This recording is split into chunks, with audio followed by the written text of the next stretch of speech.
Bonjour. Après avoir nagé plusieurs kilomètres le long de la plage Las Canteras, avoir vu et filmé de nombreux poissons qui n'ont pas peur des touristes parce qu'il est interdit de les chasser, eh bien, je continue ma découverte de l'île de Grande Canarie en passant par l'Office du tourisme. Et une carte me permet de me repérer et d'envisager d'en découvrir plus sur cette île centrale des Canaries. Ça, c'est le circuit que je viens de faire la veille. Retour de Agaete et Roche-Noire jusqu'à Las Palmas. Quand on est touriste, eh bien, on prend le temps de flâner, de regarder, d'observer et de filmer. Et ensuite, dans un deuxième temps, de monter un documentaire pour que vous puissiez profiter de mon voyage.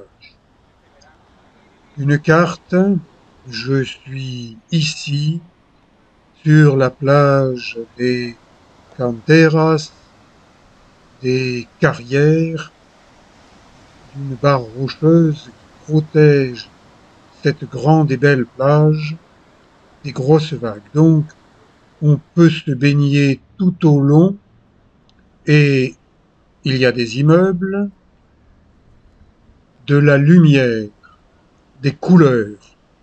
C'est le propre de l'Espagne, de cet extrême sud de l'Espagne au niveau de ces îles Canaries, au nombre de 8. Cette île de Grande Canarie est la 6e que je découvre partiellement et dans la suite, je vais vous montrer une autre île et il m'en reste encore une à découvrir. Je me promène tranquillement dans une galerie d'art à ciel ouvert, représentation des animaux de ces îles, petits poissons clowns, poissons lions,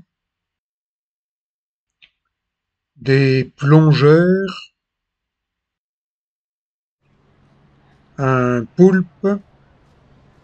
Il paraît que l'œil du poulpe ressemble à l'œil humain. Mais eux ont 8 bras et jambes. Un surfeur, les îles Canaries, encore appelées îles du printemps éternel, attirent beaucoup de surfeurs. Ce sont des sportifs, des acrobates. Surf City, c'est un surnom que jadis on a donné à cette zone de Las Palmas, capitale de Grande Canarie. Une statue de quelqu'un qui, bien qu'étranger, a fait beaucoup pour le développement de cette île de Grande Canarie. On y a implanté un imposant palais des congrès, comme une forteresse dominant la mer, ou plutôt l'océan Atlantique, avec des ouvrages d'art qui permettent aux vagues de se briser et de faire que, au niveau de cette grande plage de Las Canteras, eh bien, on peut se baigner tranquillement, en toute sécurité. des statues, des arbres, du ciel bleu. Il fait bon en ces vacances de la Toussaint. Je ne regrette pas d'avoir choisi cette destination de l'île de Grande Canarie. Je m'étais dit peut-être que je vais pouvoir me remettre à l'eau et nager plus loin en direction de la côte nord, mais non.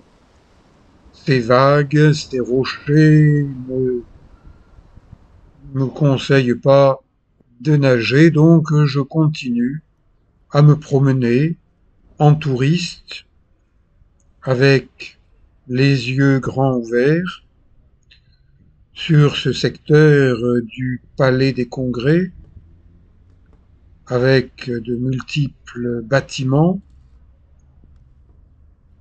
Il est midi passé, il commence à faire un peu chaud et les Espagnols, comme les touristes, évitent les heures de forte chaleur, moins de plus forte chaleur. Des sculptures, on en voit beaucoup. J'ai bien nagé, j'ai bien marché, je suis un peu fatigué. Je déroule mon petit tapis de sol et je fais quelques exercices de gym douce, histoire de récupérer. 73 ans, j'ai besoin de faire des pauses, j'ai besoin d'admirer à la fois la nature et le travail des hommes.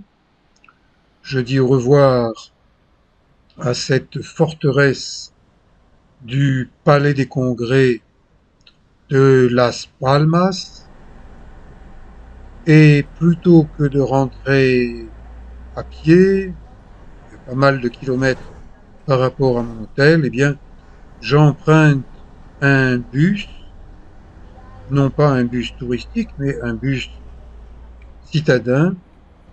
Je descends au niveau d'une grande place pour retrouver mon rythme de marcheur. L'Espagne est vite au rythme des films, Robert De Niro. L'Espagne vit au rythme des arbres, au rythme d'une circulation dédiée aux touristes, à la fois espagnols et étrangers, des jardins, de la verdure. Bon, je reprends un taxi pour retourner vers le petit hôtel 2 étoiles où finalement, eh bien, je me trouve mieux que dans l'hôtel 4 étoiles et puis c'est 2 fois moins cher. Donc, je vous dis à bientôt. Merci.